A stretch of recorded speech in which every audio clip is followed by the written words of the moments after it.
El siglo XX será sin duda recordado como el siglo de la comunicación. Los numerosos avances tecnológicos producidos en este terreno condujeron a una revolución sin precedentes en la forma que tenemos de comunicarnos, una revolución que, con el paso del tiempo, llegaría a transformar literalmente nuestro modo de vida. Estos cambios, aunque se extendieran de forma vertiginosa, calaron de forma dispar en función de la naturaleza de las sociedades que se veían afectadas por los mismos. En este sentido, no tuvimos que esperar mucho tiempo para constatar cómo los medios de comunicación se convertían en fiel reflejo de la sociedad que los producía. Mientras, casi de manera paralela, las distintas sociedades tendían a imitar a sus propios medios de comunicación, produciéndose de esta manera un interesante fenómeno de retroalimentación que, ya desde sus orígenes, llamó la atención de las ciencias sociales. Estados Unidos se situó rápidamente a la vanguardia del interés por investigar esta nueva realidad. La rapidez con la que el cine se popularizó en su territorio primero y con la que más tarde la radio y la televisión se extendieron a la práctica totalidad de los hogares norteamericanos, pronto provocó que las autoridades comenzaran a preocuparse por la capacidad de influencia que los medios ejercían sobre la población. Esta preocupación, de manera natural, se hizo extensiva a otros países de la órbita anglosajona que compartían condiciones sociales similares a las de los Estados Unidos, tales como Reino Unido, Australia o Canadá. Se produjo de esta manera un inevitable desarrollo de escuelas y de líneas de estudio e investigación que, aunque con el paso del tiempo han ido divergiendo, siempre han tenido como origen un bagaje social y cultural común. Al mismo tiempo que los medios se expandían y se desarrollaban en el siglo pasado, ya en el siglo XXI, surgen movimientos para analizar los medios como si fuera un lenguaje. En la actualidad, la conocida como Media Literacy, concepto traducido al castellano como educomunicación o alfabetización audiovisual, sigue fuertemente influenciado por las corrientes originadas en el ámbito anglosajón, un ámbito en el que destaca una larga tradición de colaboración y trasvase de conocimiento teórico y práctico entre los profesionales de los medios de comunicación y los del ámbito estrictamente educativo. Empecé trabajando en el campo de la alfabetización audiovisual porque unía mi interés en la educación con la producción, así que trabajé como editora y como redactora en un periódico de San Francisco. Antes también había trabajado como productora en un canal de noticias en San Francisco. Y después de esa experiencia pensé que era una buena idea, especialmente en periodismo, que la gente supiera cómo se construyen las noticias. Al mirar alrededor no vi demasiados estudios de medios para la escuela primaria y secundaria, a pesar de que había estudios sobre medios de comunicación en la universidad. Así que empecé a utilizar mi experiencia en producción y comencé a preparar materiales educativos sobre el tema para los profesores. Empecé mi carrera enseñando sobre los medios de comunicación, algo que en Australia se llama estudios mediáticos o educación mediática y que es lo mismo que la alfabetización audiovisual. Esto pasaba en un momento en el que el sistema educativo estaba cambiando radicalmente en Australia, pasando de un sistema de tipo británico a algo nuevo. La escuela, mientras yo estudiaba, experimentó una liberalización del currículum. Se buscaban asignaturas que engancharan a los alumnos. De manera que los estudios mediáticos en Australia no surgieron de la necesidad de proteger a los alumnos, de defenderlos de los medios. En realidad, surgió de una necesidad de enganchar a los alumnos. Y los medios de comunicación era algo que les enganchaba. And the thing that engaged students the most was the mass media. Yo trabajo en la Open University.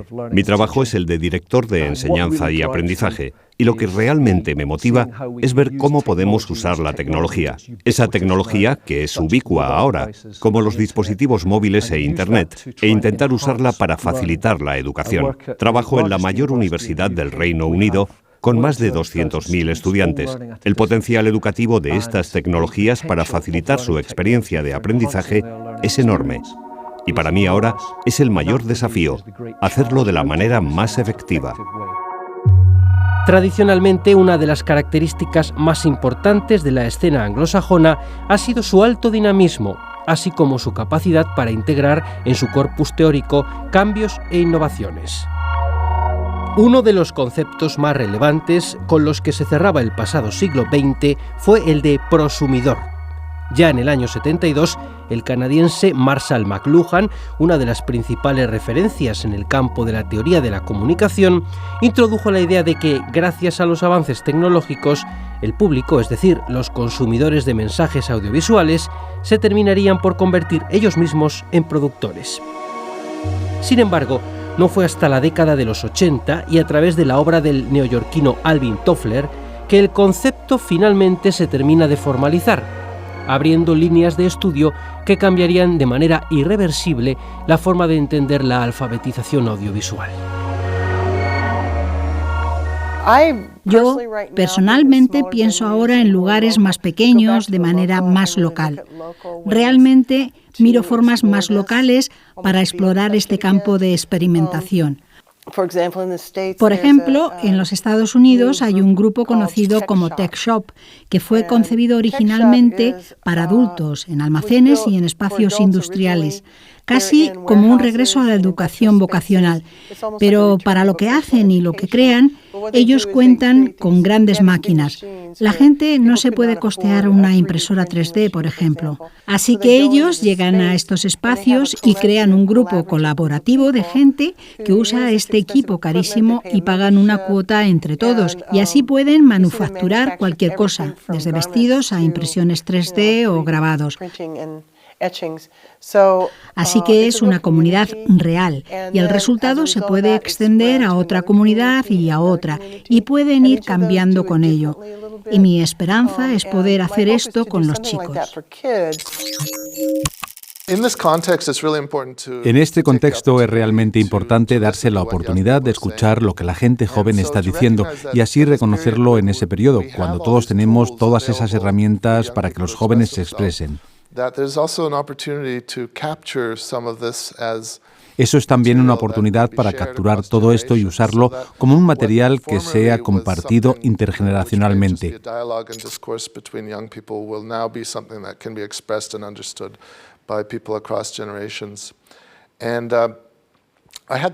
Yo tuve la oportunidad de trabajar para una agencia de gente joven y ver cómo funcionaba y ver las formas diferentes en las que los jóvenes se expresaban. Pero de nuevo esto es una oportunidad que existe hoy y creo que cuando pensamos en los jóvenes ponemos el foco en su presencia como usuarios de las tecnologías digitales, no en ellos como prosumidores. Muchas veces nos fijamos más en los géneros producidos que en las plataformas que estas tecnologías utilizan. Y la verdad es que es emocionante las innovaciones y la creatividad de los jóvenes productores.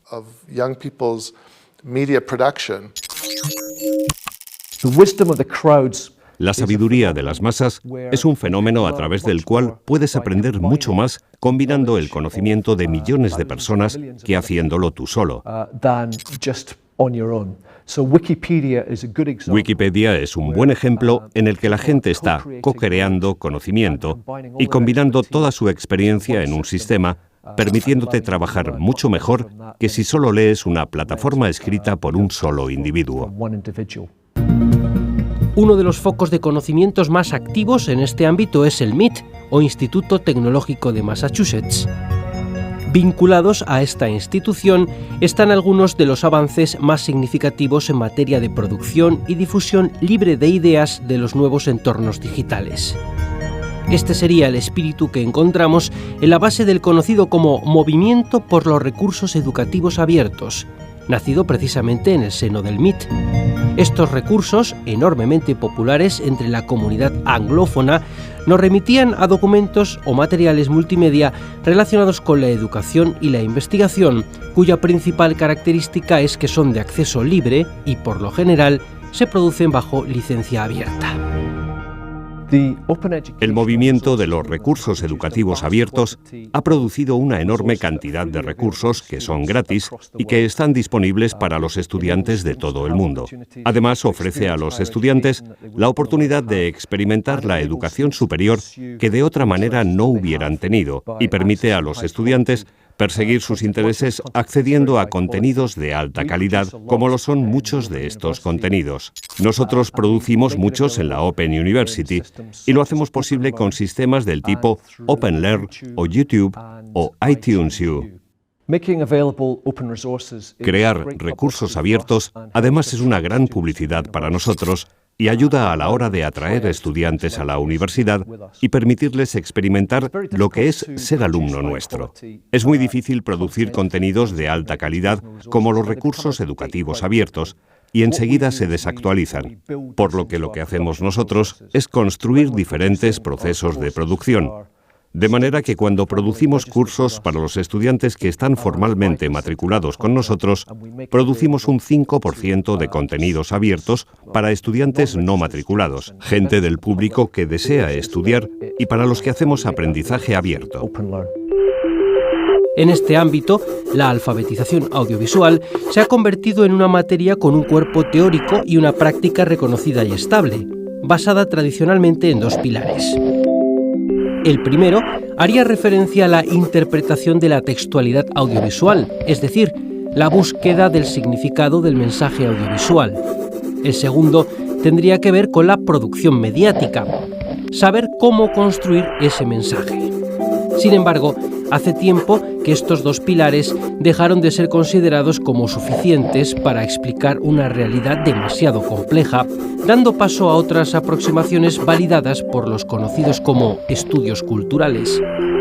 Esta tercera rama de la alfabetización audiovisual vendría a completar a las clásicas relacionadas con la interpretación y la producción. Y creo que esta es la que le daría a la alfabetización audiovisual una oportunidad para experienciar conjuntamente la cultura y los momentos históricos. Utilizar los medios como una forma de dirigir de una manera crítica e históricamente profunda esos textos o acontecimientos mediáticos que experimentamos cotidianamente. Y esta es una oportunidad muy rica y sobre la que cada vez hay más estudios. Las dos primeras ramas de la alfabetización audiovisual corresponden a desarrollos pertenecientes a mediados del siglo XX, un tiempo en el que de lo que se trataba era de entender el significado de los medios y lo que con ellos podíamos llegar a comunicar. Sin embargo, los estudios culturales altamente influenciados por teóricos europeos, pero sobre todo latinoamericanos, terminaron por definir una nueva forma de entender la educomunicación, sumándole el componente transcultural y el carácter crítico. Hubo mucho de lo que en Australia se conoció como un acercamiento del aprender a hacer haciendo. Es decir, se hacían fotos y después se analizaban las imágenes. Hacías una película y la grababas en cintas o grababas programas de radio. Y eso ha cambiado un poco. Bueno, ha cambiado mucho a finales de los 70 y a principios de los 80 y fue mayormente debido a la influencia de un gran número de teóricos pertenecientes a la Escuela Británica de Estudios Culturales, conocida como el Centro de Birmingham para Estudios Culturales.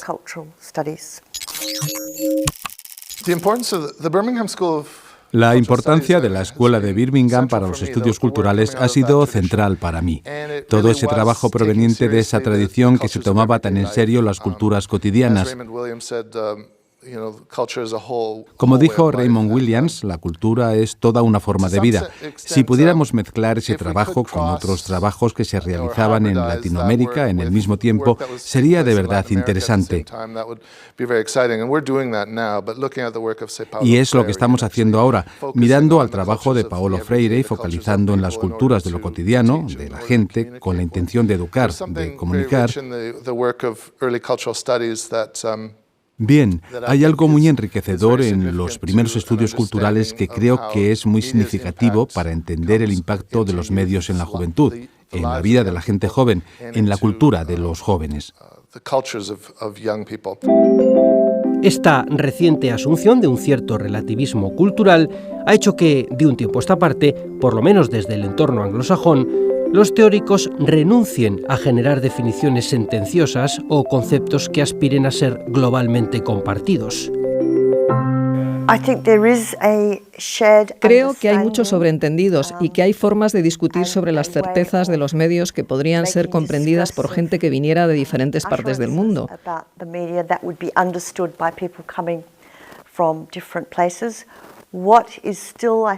Pero creo que no todas funcionarían si nos referimos a la alfabetización audiovisual.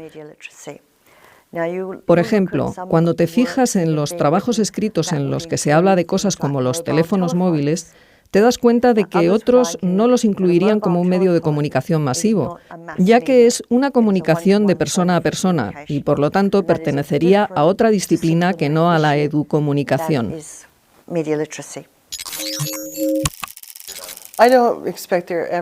No espero que nunca llegue a haber una definición y no creo que pueda ser definido con precisión. No creo que ahora la definición de la UNESCO sea compartida, por lo menos la última frase para la alfabetización audiovisual e informativa. Pero creo que es algo bueno porque nunca he visto que el consenso cree un campo. Es como en el periodismo, donde tienes consenso sobre ciertas reglas a la hora de recoger evidencias o sobre cómo escribir una historia, que son consideradas éticas o no. Pero en educación mediática nunca te pones de acuerdo sobre los propósitos internos. Y no creo que sea algo malo porque no veo esto como un movimiento y no espero que lo sea. De hecho, mi esperanza es que se convierta en simplemente alfabetización y que la gente lo vea así también, de manera que, para mí, el objetivo sería que la gente obtuviera su propio capital social y que elaborara su propia definición de lo que necesitan obtener. Históricamente, ha habido más lectores que escritores, más público que productores, pero cada vez más, para estar activos en el mundo digital, creo que necesitamos más destrezas de producción que incluyan el saber programar, porque si no, no sabrás cómo te llegan los mensajes, o quién posee una página web, o cómo hacer llegar tu mensaje sin saber algo de programación. Así que creo que en el futuro veremos más programación de software en las escuelas públicas. Sin embargo, será complicado generar un currículum global. Y tampoco creo que sea bueno, ya que debería ser culturalmente específico y flexible.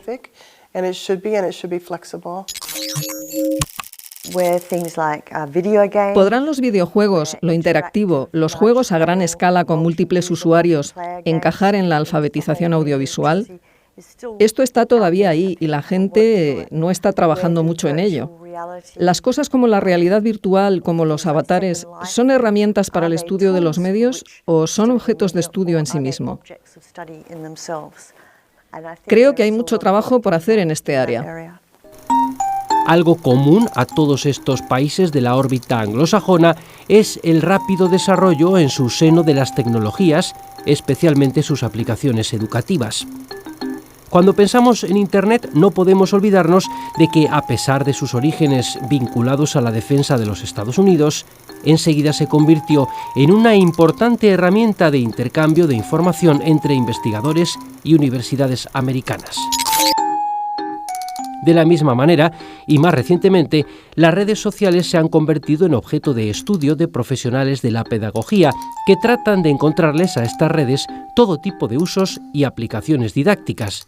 Sin embargo, cabe recordar que numerosas redes sociales, tales como Facebook, originalmente concebida como un sitio para estudiantes vinculado a la Universidad de Harvard, también tuvieron un origen educativo. Las redes sociales están provocando un fenómeno increíble alrededor del mundo, conectando a la gente con la sociedad, conectando a distintas sociedades. Y lo que estamos intentando hacer con universidades alrededor del mundo es importar al terreno educativo esa energía, ese entusiasmo que la gente tiene por conectarse con otros. Los alumnos pueden aprender perfectamente de manera individual, pero hay evidencias ahora de que aprenden mucho mejor y pueden construir mejor su conocimiento cuando trabajan juntos en grupos, escuchando otros puntos de vista y construyendo el conocimiento mientras se combina. En las redes sociales, los estudiantes pueden subir lo que quieran mientras se unen a diferentes conversaciones, algo que sucede todo el tiempo en sistemas como Facebook y puede ser muy motivador para los estudiantes ver cómo a la gente le gusta o cómo lo comenta, y de nuevo lo estamos aplicando en educación. Tenemos un curso de chino en el que los alumnos tienen una comunidad bastante activa y comparten cosas, recursos, hacen fotos de sus viajes a China, hacen vídeos sobre la cultura. Un estudiante incluso ha grabado a su mujer china cocinando su plato favorito. También tenemos un sistema llamado Ice Spot que une a expertos y legos en la observación de la vida salvaje. Así que si ves un insecto o un ave en tu jardín, puedes hacerle una foto y subirla con tu móvil y sugerir una identificación, y el resto de miembros la comentará.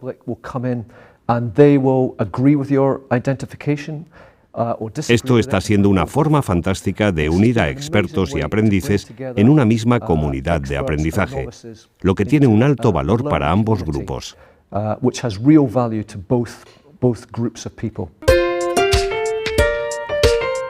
Aunque en los últimos tiempos el foco de atención se haya desplazado y nuevas alternativas a la tradicional hegemonía anglosajona no dejan de ofrecernos la posibilidad de nuevas lecturas, queda claro que el peso de esta tradición sigue totalmente vigente.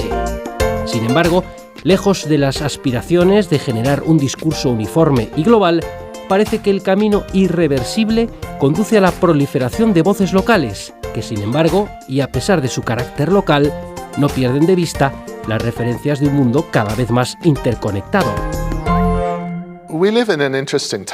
Estamos viviendo un tiempo emocionante, un periodo de cambios profundos, y no es el primero en la historia de la humanidad en experimentar este tipo de cambios rápidos y profundos. Creo que si miramos atrás, al siglo XIX y a la llegada de la electricidad, que está en la base de todas las nuevas herramientas de comunicación digital, veremos también un periodo de cambios tumultuosos, incluso de cambios más profundos que el actual. Me gustaría ver más programación en las escuelas y me gustaría ver más discusión sobre proyectos que giren alrededor de los juegos. Pero lo que de verdad me gustaría sería dejar de dar vueltas alrededor de más y más conceptos claves y definiciones.